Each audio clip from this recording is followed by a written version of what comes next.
نے کہا تھا ستارے نعت پڑھتے ہیں، سمندر نعت پڑھتے ہیں، سمندر نعت پڑھتے ہیں، ستارے نعت پڑھتے ہیں، نبی کا گر اشارہ ہو تو کنکر نعت پڑھتے ہیں، نبی کا گر اشارہ ہو تو کنکر نعت پڑھتے ہیں۔ ہم ہی نہیں ہیں مداح سرکار دو عالم، ہم ہی نہیں ہیں مداح سرکار دو عالم، ابو بکر عمر عثمان حیدر نعت پڑھتے ہیں، ابو بکر عمر عثمان و حیدر نعت پڑھتے ہیں، ہم ہی نہیں ہیں مداح سرکار دو عالم۔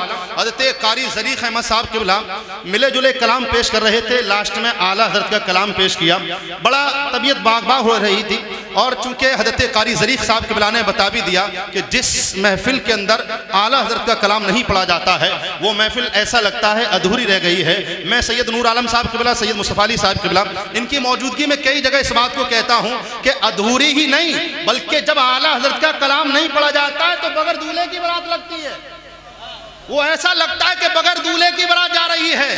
اعلیٰ حضرت سے کتنے لوگوں کو محبت ہے، ذرا ایک مرتبہ بول دے سبحان اللہ۔ ارے ماشاءاللہ سب ٹناٹن ٹی ٹی ایس ہیں، اور ذرا محبت سے بول دیئے سبحان اللہ۔ شعر پڑھ رہا ہوں، شمس و قمر شجر و حجر سب تیرے ہو جائیں گے، شمس و قمر شجر و حجر سب تیرے ہو جائیں گے، شرط یہ ہے دل در خیر الورا پہ چھوڑ دے، شرط یہ ہے دل در خیر الورا پہ چھوڑ دے، عقیدے کا مقدمہ تو ہار سکتا ہی نہیں، عقیدے کا مقدمہ تو ہار سکتا ہی نہیں، اپنا سارا فیصلہ احمد رضا پہ چھوڑ دے، عقیدے کا مقدمہ تو ہار سکتا ہی نہیں، عقیدے کا مقدمہ تو ہار سکتا ہی نہیں، اپنا سارا فیصلہ احمد رضا پہ چھوڑ دے، اپنا سارا فیصلہ احمد رضا پہ چھوڑ دے۔ بڑے خوبصورت انداز میں آپ لوگوں نے سنا ہوگا، ایک شاعر ہے جسے ماجد دیوبندی کہا جاتا ہے، آپ لوگوں نے نام سنا ہے؟ کتنے لوگوں نے نام سنا ہے؟ جتنے لوگ یہاں بیٹھے ہوئے ہیں ذرا ہاتھ اٹھا کے ایک مرتبہ کہیے سبحان اللہ۔ بڑے خوبصورت انداز میں کچھ اشعار لکھے ہیں، اور لکھتے ہیں کس طرح ہم جائیں گے اپنے خدا کے سامنے۔ لوگ کہتے ہیں نا، اس نے خود ایک مشاعرے کے اندر کہا تھا، کہا کہ لوگ کہتے ہیں ہم ڈائریکٹ اللہ والے ہیں، ہم ڈائریکٹ اللہ والے ہیں، خاص طور سے انہیں آئینہ دکھاتے ہوئے کہا تھا کس طرح ہم جائیں گے اپنے خدا کے سامنے، کس طرح ہم جائیں گے اپنے خدا کے سامنے جب وفاداری نہ ہوگی مصطفیٰ کے سامنے، جب وفاداری نہ ہوگی مصطفیٰ کے سامنے، جب وفاداری نہ ہوگی مصطفیٰ کے سامنے۔ یہ مسوری، یہ شملہ، یہ نینی تال تو کچھ بھی نہیں، یہ مسوری، یہ شملہ، نینی تال تو کچھ بھی نہیں، روضہ سرکار کی آب و ہوا کے سامنے، روضہ سرکار کی آب و ہوا کے سامنے۔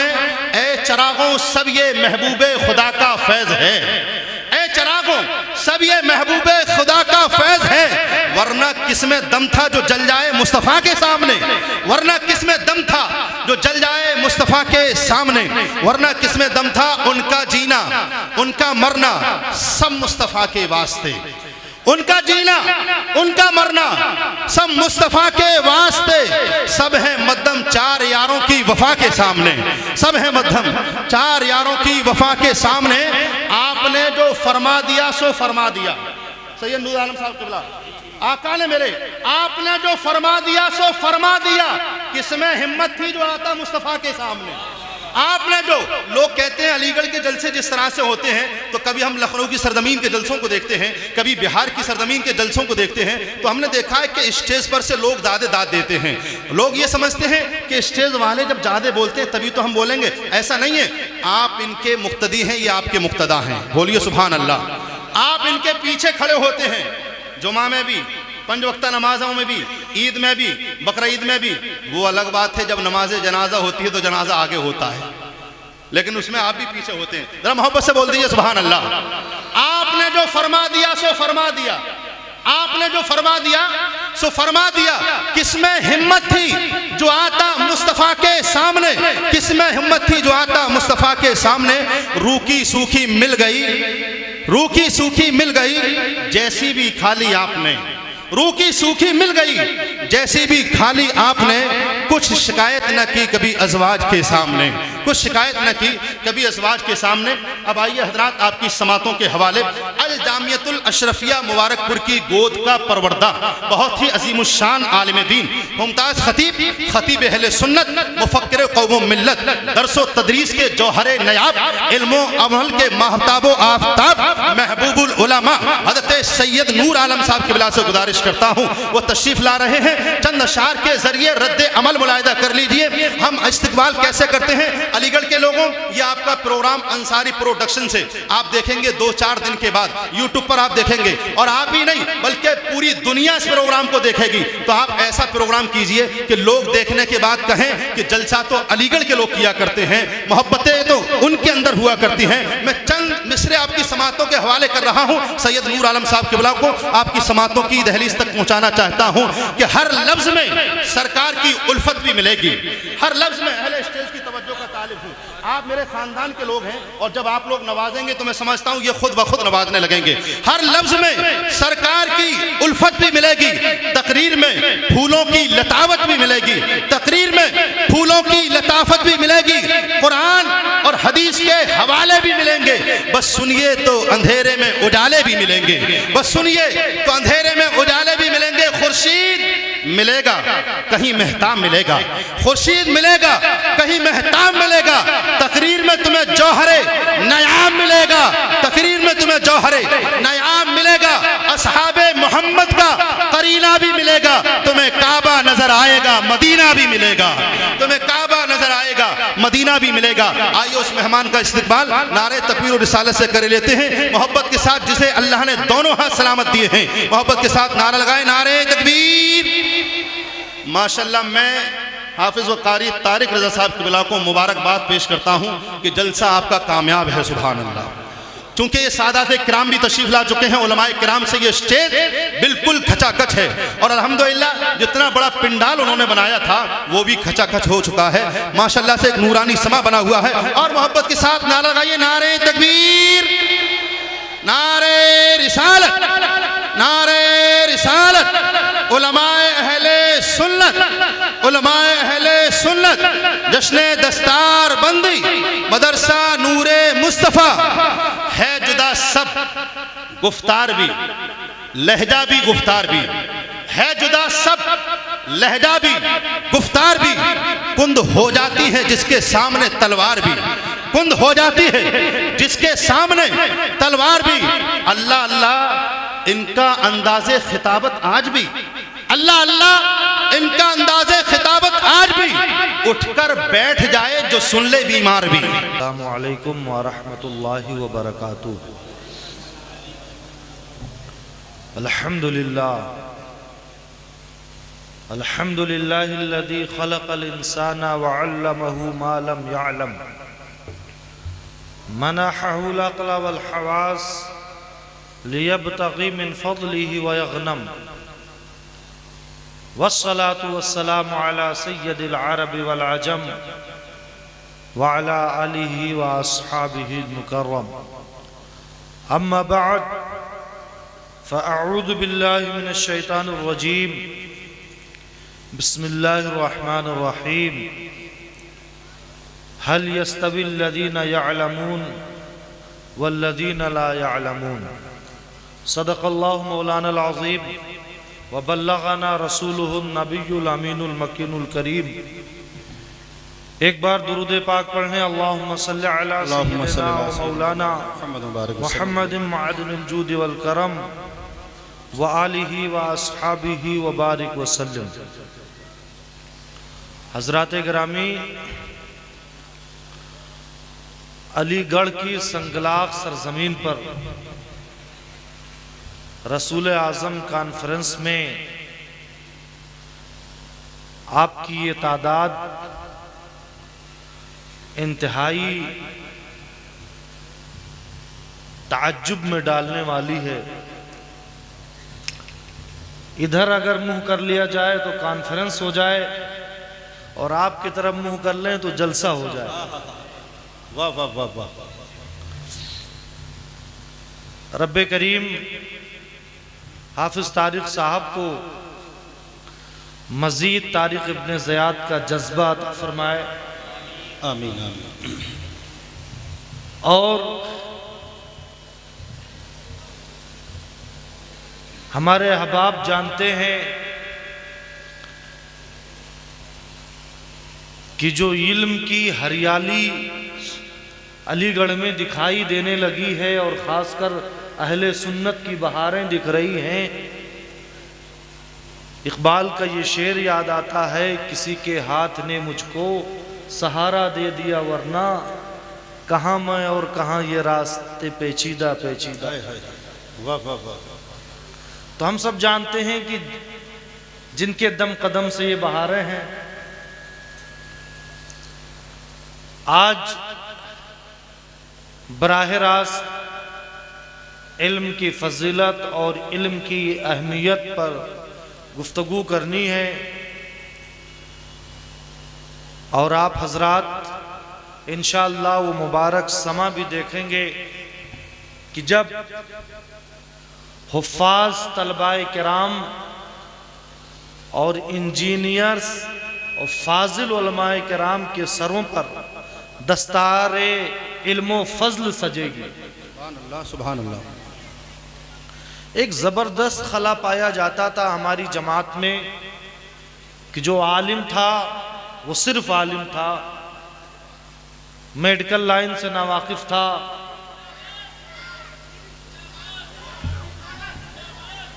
نعرہ تکبیر، نعرہ رسالت، نعرہ تکبیر، نعرہ رسالت، نعرہ رسالت، نعرہ تکبیر، نعرہ رسالت، حضور سید امان ملت صاحب قبلہ، حضور سید امان ملت صاحب قبلہ، نعرہ تکبیر، نعرہ رسالت، برکاتی دولہا، برکاتی دولہا، رسول آدم کانفرنس، نعرہ تکبیر، علماء اہل سنت۔ ماشاءاللہ۔ سب لوگ تشریف رکھیں، سب لوگ تشریف رکھیں، بہت اطمینان و سکون کے ساتھ بیٹھ جائیں، حضرت تشریف لا چکے ہیں، الحمدللہ محفل میں اور 4 چاند لگیں گے۔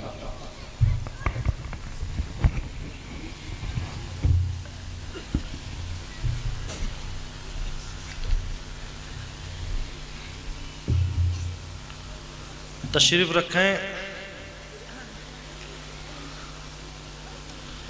مجمع کثیر ہے، میرے خیال سے یہاں سے اور روڈ کے لوگوں کو جمع کر دیا جائے تو اتنی ہی کرسیاں اور چاہیے۔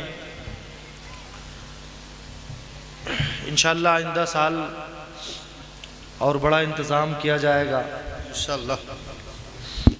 آپ حضرات کھڑے ہو کر کے بھی سن سکتے ہیں، یا ایسا بھی کر سکتے ہیں کچھ لوگ کچھ دیر سنیں پھر اپنے بھائیوں کو بھی موقع دے دیں بیٹھنے کے لیے، تو ڈبل ثواب مل جائے۔ ایک بار درود پاک پڑھ لیں، اللہم صلی علی سیدنا و مولانا محمد معدن الجود والکرم وآلہ و اصحابہ بارک وسلم۔ تو بہت نورانی یہ محفل ہے، دیکھنے میں تو یہ ایک جلسہ ہے، لیکن اس کا جو نتیجہ نکلے گا، اب جانے کتنے ماں باپ ہیں اسے بیٹھے ہوں گے یہاں، اور دستار بندی کا سمت دیکھ کر کے ان کے دلوں میں یہ یقین بیٹھ جائے گا کہ انشاءاللہ ہم بھی اپنے بچوں کو حافظ اور عالم بنائیں گے انشاءاللہ۔ قنوج کے بہت بڑے مفتی تھے، مفتی آفاق احمد مجددی صاحب، ان کی والدہ ایسے حضور مفتی اعظم ہند کے ایک جلسے میں گئی تھی، اور انہوں نے بچوں کو دستار ہوتے دیکھا تھا تو ٹھانا تھا کہ ہم بھی اپنے بیٹے کو عالم بنائیں گے، اور ان کا بیٹا اتنا بڑا عالم بن گیا۔ آج بیان کرنے میں تھوڑی ہچکچاہٹ بھی ہے، ظاہراً تو میں مسکرا رہا ہوں لیکن اندر ایک غم کا طوفان ہے۔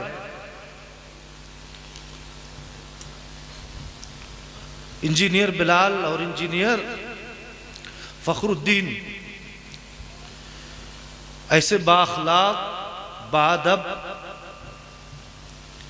4 سال تک ان کی صحبت رہی، کبھی کبھار تو یہ تمیز کرنا مشکل ہوتا کہ میں اپنے بیٹے حمزہ کو زیادہ چاہتا ہوں یا انہیں چاہتا ہوں. بہت اچھا. ہم سے رخصت ہو رہے ہیں، خیر خوشی بھی ہے کہ یہ قوم میں جا کر کے قوم کو علم کے یتیمی سے بچائیں گے، جانے کتنے حافظ پیدا کریں گے اور جانے کتنے عالم پیدا کریں گے.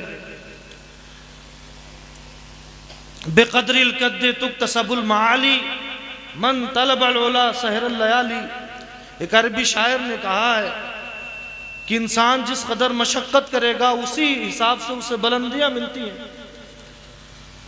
جو بلندیوں کو طلب کرتا ہے وہ راتوں رات جاگتا ہے. یہ فارغ ہونے والے علماء اور حفاظ سے پوچھئے کتنی مشقتیں انہوں نے کی ہیں، موم بتی کی طرح یہ پگھلے ہیں، تب آج جا کر کے ان کے سروں پہ دستار علم سجنے والی ہے، ان کے سروں پہ صافہ بدنے والا ہے. اور آج کی جو محفل ہے، خاص کر مشائخ کو ان محفلوں میں اس لیے بلایا جاتا ہے کہ استاذ تو پڑھاتا ہے لیکن مشائخ آ کر کے پلا دیتے. سبحان اللہ. سبحان. اور جس طریقے سے ایک ٹائپسٹ ٹائپ کرنے کے بعد کنٹرول+S دبا دیتا ہے تو پوری فائل محفوظ ہو جاتی ہے، ایسے ہی یہ مشائخ اپنے سروں سے جو دستار سجا دیتے ہیں اس سے ان کا علم محفوظ ہو جاتا ہے اور شیطانیت جو ہوتی ہے وہ نکل جاتی ہے. علم نور ہو جاتا ہے، علم بافیض ہو جاتا ہے. سغروی سادات میں سے ہیں حضرت خواجہ سید عبدالحلیم رحمت اللہ علیہ، سیوان میں ان کا مزار پاک ہے. حضرت مولانا رضا علی فاروقی مجددی کے شاگرد ہیں، بنارس کے، انہیں قطب بنارس بھی کہا جاتا ہے. مولانا رضا علی فاروقی نے حضرت قبلہ عالم خواجہ احمد سعید کی شاگردی اختیار کی اور مدینہ طیبہ میں رہ کر کے ان سے فیض بھی حاصل کیا، ان سے پڑھا بھی.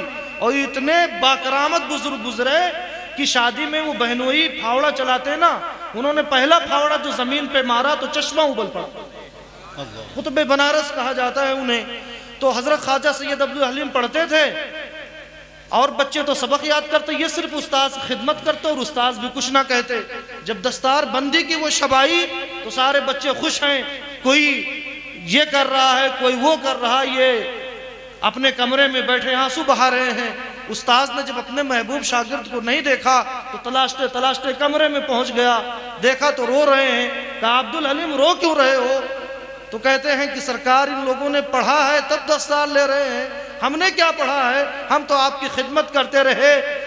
کہ دریائے فیض جوش پہ آیا، انہوں نے کہا ساری کتابیں اعدادیہ سے فضیلت تک کہ لے آؤ میرے پاس. اور خواجہ سید عبدالحلیم لے کر کے پہنچتے ہیں تو کہتے ہیں بسم اللہ پڑھ کے پہلا صفحہ کھولو اور آخری صفحہ کھولو. وہ ایک ایک کتاب بخاری تک پہلا صفحہ کھولتے ہیں اور آخری صفحہ کھولتے ہیں اور آخر میں خود بیان کرتے ہیں استاذ مکرم اب کتابوں کی ساری عبارتیں ان کے معنی مطلوب اور مفہوم کے ساتھ مجھے یاد ہو گئی.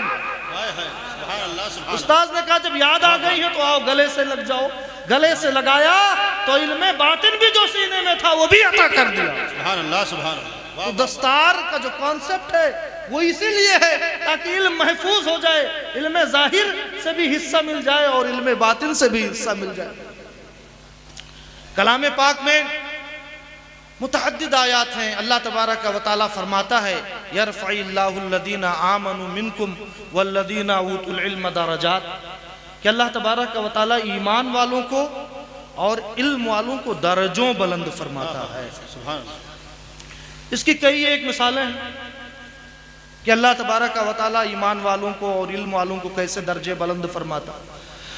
حضرت فاروق اعظم رضی اللہ تعالیٰ نے ایک مرتبہ مدینے سے مکہ شریف جا رہے تھے، ایک مقام پہ رکے، رونے لگے. ساتھیوں نے پوچھا امیر المومنین آپ رو رہے ہیں؟ کہا مجھے وہ زمانہ یاد آ رہا ہے کہ ہمارے والد کے پاس، خطاب کے پاس صرف 5 اونٹ تھے اور وہ کہتے تھے اونٹوں کو ترتیب سے کھڑا کرو، 5 اونٹ مجھ سے نہیں سنبھلتے تھے.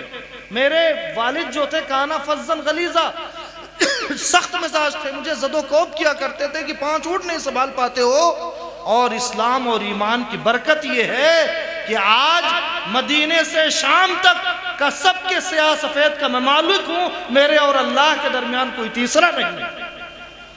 تو اس طریقے سے اللہ تبارک و تعالی ایمان والوں کو بلند کرتا ہے کہ خطاب کے بیٹے عمر کو فاروق اعظم اور امیر المومنین کے منصب پہ فائز فرما دیتا ہے۔ اور علم سے کتنے درجے اللہ تبارک و تعالی بلند کرتا ہے، اس میں قومیت کی قید نہیں لگائی ہے۔ خود ہندوستان کی دھرتی پہ دیکھ لیں، ہندوستان کی مٹی میں پارسی آئے، ان کا علم زیادہ تھا ہندوستانیوں سے، تو وہ رول میں آ گئے۔ آریائی آ گئے جو اب برہمن ہیں، ان کا علم زیادہ تھا تو ان کی حکومت آ گئی۔ اس کے بعد مسلمانوں کے علم کا سورج جب نصف النہار پہ تھا، مسلمان آئے، مسلمانوں کے پاس علم کی کثرت تھی تو مسلمانوں نے حکومت کی اس ملک پہ۔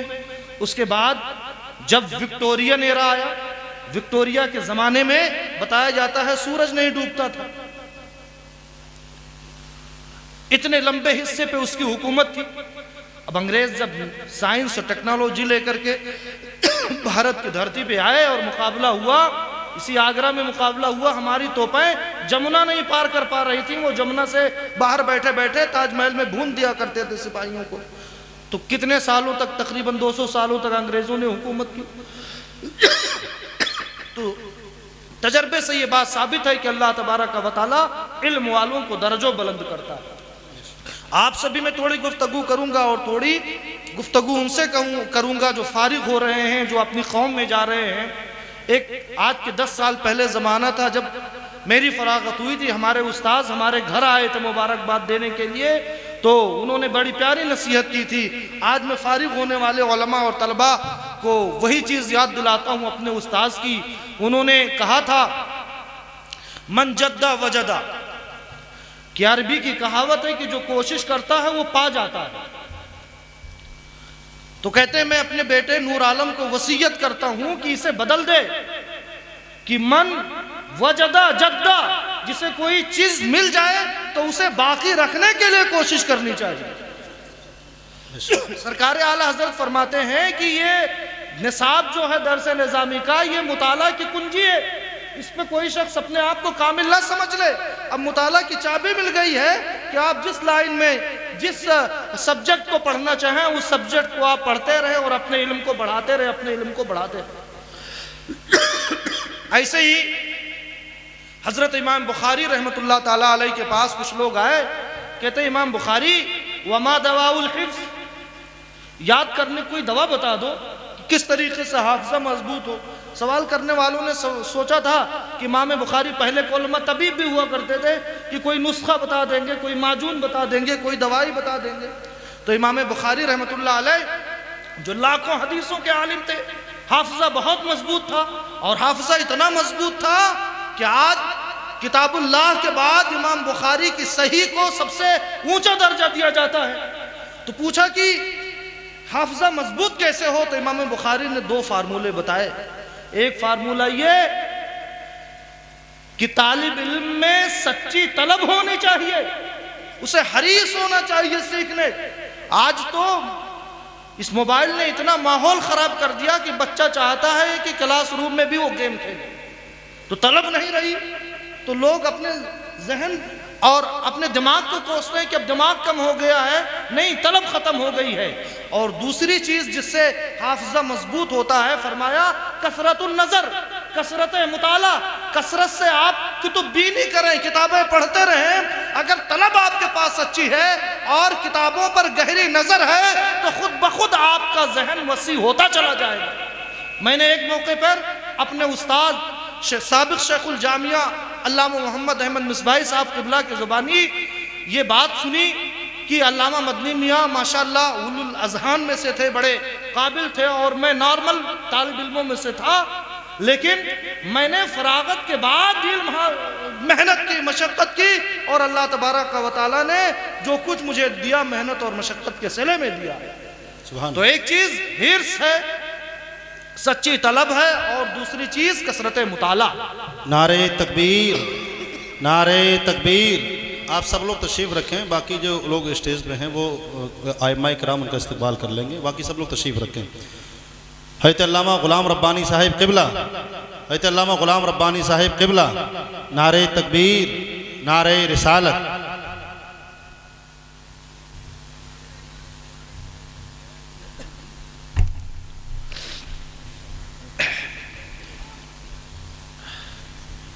تشریف رکھے. گلا خراب ہے، بس تھوڑی دیر میں اپنی گفتگو میں ختم کر دوں گا، آپ حضرات سکون سے بیٹھیں. حضرت امام شافعی رحمۃ اللہ علیہ کہ امام اعظم ابو حنیفہ رحمۃ اللہ علیہ کے بعد سب سے زیادہ فالوورز امام شافعی رحمۃ اللہ تعالیٰ علیہ کے ہیں. امام شافعی ایک مرتبہ اپنے استاذ کے پاس گئے، امام وکی ابن الجراح کے پاس. کہتے ہیں امام کبھی کبھار نظر پڑتے ہی چیزیں یاد ہو جاتی ہیں، اور کبھی کبھار میں بہت محنت کرتا ہوں، چاہتا ہوں کہ یہ بات یاد ہو جائے، مگر وہ چیز یاد ہی نہیں ہوتی. بہت سارے طلبہ بھی یہ شکایت کرتے ہوں گے کہ کبھی کبھار تو آدھے گھنٹے میں ایک صفحہ یاد ہو جاتا، اور کبھی کبھار مغرب سے عشاء اور عشاء کے بعد بھی پڑھیں تو نہیں یاد ہوتا.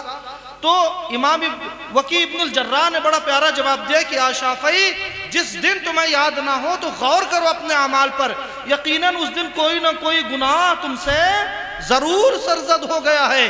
اس لیے کہ علم یہ نور ہے اور گناہ تاریکی ہے، اور نور اور تاریکی دونوں چیزیں ایک ساتھ جمع نہیں ہو سکتی ہیں. علماء نے فرمایا العلم نور یتجلی بہ الشیء، علم وہ نور ہے جس سے چیزیں روشن ہو جاتی ہیں. ایک انسان کی بنائی ہوئی روشنی یہ لائٹیں ہیں، تو یہ لائٹیں خود بھی روشن ہیں، اور جو ان کے اندر آ جاتا ہے اس کا بھی چہرہ چمک دمک جاتا ہے. ایسے علم ہے، علم خود روشن شے ہے، اور جو علم والا ہو جاتا ہے علم اسے چمکا دیتی ہے، اس کی شہرت پیدا کر دیتی ہے، اسے اللہ والا بنا دیتی ہے. اللہ تبارک و تعالیٰ ارشاد فرماتا ہے انما یخشی اللہ من عبادہ العلماء، کہ اللہ کی صحیح معنوں میں خشیت علماء ہی رکھتے ہیں، علماء ہی ڈرتے ہیں. خشیت اور خوف کا مطلب یہ نہیں ہے کہ انسان دبک کر کے ایک کونے میں بیٹھ جائے. خوف و خشیت کا مطلب یہ ہے کہ انسان اپنے عقیدے کو درست کرے. اللہ تبارک و تعالیٰ نے جن چیزوں کے کرنے کا حکم دیا ہے ان چیزوں کی بجا آوری کرے، اور جن چیزوں کے کرنے سے منع کیا ہے انسان رک جائے. تو خشیت جیسے جیسے بڑھتی جائے گی ویسے ویسے انسان کا علم بڑھتا جائے گا. تو جس کے اندر جیسے خشیت ہوگی ویسے اس کے اندر اس کا علم کا گراف بڑھتا چلا جائے گا. وہ آیت کریمہ ابھی میں نے پڑھی کہ اللہ تبارک و تعالیٰ اہل علم کو درجہ بلند فرماتا ہے. دیکھو امام قاضی ابو یوسف رحمت اللہ تعالیٰ علیہ ہیں، جو دنیا اسلام کے اکیلے قاضی ہیں، اور خلیفہ بغداد نے آپ کو قاضی اپوائنٹ کیا ہے. امام ابو یوسف رحمت اللہ علیہ ایک معمولی گھرانے میں پیدا ہوئے تھے، یتیم ہو گئے، باپ کا انتقال ہو گیا، ماں سوت کاٹتی تھی، ایک دھوبی کے پاس ماں بھیج دیا کرتی تھی کہ کچھ کام کرے، اور چند ٹکے لے کر کے ابو یوسف آئے. مگر راستے میں امام اعظم ابو حنیفہ کی درسگاہ پڑتی تھی. ایک دن قاضی ابو یوسف کا ادھر سے گزر ہو گیا، امام اعظم ابو حنیفہ کی درسگاہ میں بیٹھتے ہیں تو دل لگ گیا. علم کی کشش تھی، امام اعظم کی کشش تھی، امام اعظم کی صحبت نے جذب کر لیا. اب دھوبی کی طرف جانے کے بجائے قاضی ابو یوسف امام اعظم کے پاس جانے لگے. ماں نے دیکھا کہ بیٹا شام کو کچھ نقدی لے کے نہیں آ رہا ہے تو تلاشنے لگی. پتا چلا کہ وہ تو دھوبی کے پاس جانے کے بجائے امام اعظم ابو حنیفہ کی درسگاہ میں بیٹا چلا گیا. پکڑ کے لے آئی، دوسرے دن پکڑ کے لے آئی، تیسرے دن پکڑ کے لے آئی، چوتھے دن جا کر کے امام اعظم پہ ناراض ہوتی ہے کہ اے ابو حنیفہ کیا چاہتے ہو کہ ہم بھوکے مر جائیں؟ ارے جو میں سود کاٹتی ہوں اس سے پیسہ جو ملتا ہے اس سے ہمارا چولہا جلتا ہے، اور جو یہ کما کے لاتا ہے میرا نابالغ بیٹا اس کی آمدنی سے ہماری ضرورتیں پوری ہو جاتی ہیں. امام اعظم ابو حنیفہ کہتے ہیں اے امی جان کہ آپ کو یہ بات پسند نہیں ہے کہ ایک دن ایسا بھی آئے کہ تمہارا بیٹا خلیفہ وقت ہارون رشید کے شاہی دسترخوان پر بیٹھا ہوا فالودے کھا رہا ہو. بوڑھی ماں کھسک گئی ہے اور کہتی ہے کہ اے ابو حنیفہ تمہاری عمر کے ساتھ ساتھ تمہاری عقل بھی خراب ہو گئی ہے، بھلا اس یتیم بچے کو بادشاہ کے محل سے کیا لینا دینا؟ شاہی دسترخوان پہ میرا بیٹا کیسے پہنچ سکتا ہے؟ امام اعظم ابو حنیفہ نے کہا اس کے خرچ کی ذمہ داری میں اٹھاتا ہوں. امام ابو یوسف کو اپنی تربیت میں لے لیا. حضرت امام اعظم ابو حنیفہ نے پڑھاتے ہیں اور اس مقام تک پہنچا دیتے ہیں کہ قاضی ابو یوسف کے ساتھ بادشاہ اکثر دنوں کھانا کھایا کرتا تھا. ہارون رشید ایک دن کھانا دکھایا جا رہا تھا کہ حضرت ابو یوسف مسکرا دیے۔ ہارون رشید نے پوچھا ابو یوسف مسکرانے کی کیا وجہ ہے؟ تو امام ابو یوسف نے سارا واقعہ کہہ سنایا۔ ہارون رشید کی حیرت کی انتہا نہ رہی اور پکار اٹھا کہ اللہ ابو حنیفہ کی قبر پہ رحمت کے پھول برسائے۔ دوسرے لوگ جو اپنے ماتھے کی آنکھوں سے نہیں دیکھ پاتے تھے، ابو حنیفہ اپنے دل کی آنکھوں سے دیکھ لیا کرتے تھے۔ نعرے تکبیر، نعرے رسالت، نعرے رسالت۔ آپ نے دیکھا علم نے کیسے ایک یتیم بیٹے کو عالم اسلام کا چیف جورسٹ بنا دیا، قاضی القضات بنا دیا قاضی ابو یوسف کو۔ اور قاضی ابو یوسف کا احسان ہے جو فقہ حنفی مرتب ہو کر کے آج ہمارے سامنے موجود ہے۔ آخری بات کہہ کے میں گزر جاؤں گا۔ اعلیٰ حضرت امام احمد رضا محدث بریلوی رحمۃ اللہ علیہ المستند المعتمد میں ایک واقعہ لکھتے ہیں کہ ایک بزرگ نے خواب میں دیکھا کہ بیت المقدس شریف میں انبیاء کرام کی جماعت موجود ہے، اولیاء کرام بھی ہیں۔ حضرت خواجہ ابو منصور حلاج جنہوں نے انا الحق کا نعرہ بلند کیا تھا، ان کی دعائے مغفرت کے لیے، کہ اسی بیچ حضرت موسیٰ علیہ السلام کی روح آگے بڑھتی ہے۔ یہ روحوں کی بات ہے اور وہ خواب دیکھتے ہیں اور لکھا اعلیٰ حضرت نے، آگے بڑھتی ہے اور روح پوچھتی ہے یا رسول اللہ آپ نے فرمایا علماء امتی کا انبیاء بنی اسرائیل، میری امت کے علماء یہ بنو اسرائیل کے نبیوں کی طرح۔ ماجرا سمجھ میں نہیں آ رہا ہے۔ آقا علیہ السلام نے پریکٹیکلی سمجھانے کے لیے حضرت امام غزالی رحمۃ اللہ تعالیٰ علیہ کی روح کی طرف اشارہ کر دیا۔ امام غزالی کی روح آگے بڑھتی ہے، یعنی اشارہ تھا کہ ان سے پوچھ لو۔ اب حضرت موسیٰ علیہ السلام پوچھتے ہیں مسموک تمہارا نام کیا ہے؟ تو کئی پشتوں کا نام بتا دیتے ہیں، محمد بن محمد غزالی، میرے ابو کا یہ نام، میرے دادا کا یہ نام، میرے دادا کا یہ نام۔ تو حضرت موسیٰ علیہ السلام جیسے جلالی پیغمبر کہتے ہیں موسیٰ آئے غزالی، سوال تو اتنا تھا آپ کا نام کیا ہے؟ آپ نے کئی پشتوں کا نام بتا دیا، اس کی کیا وجہ ہے؟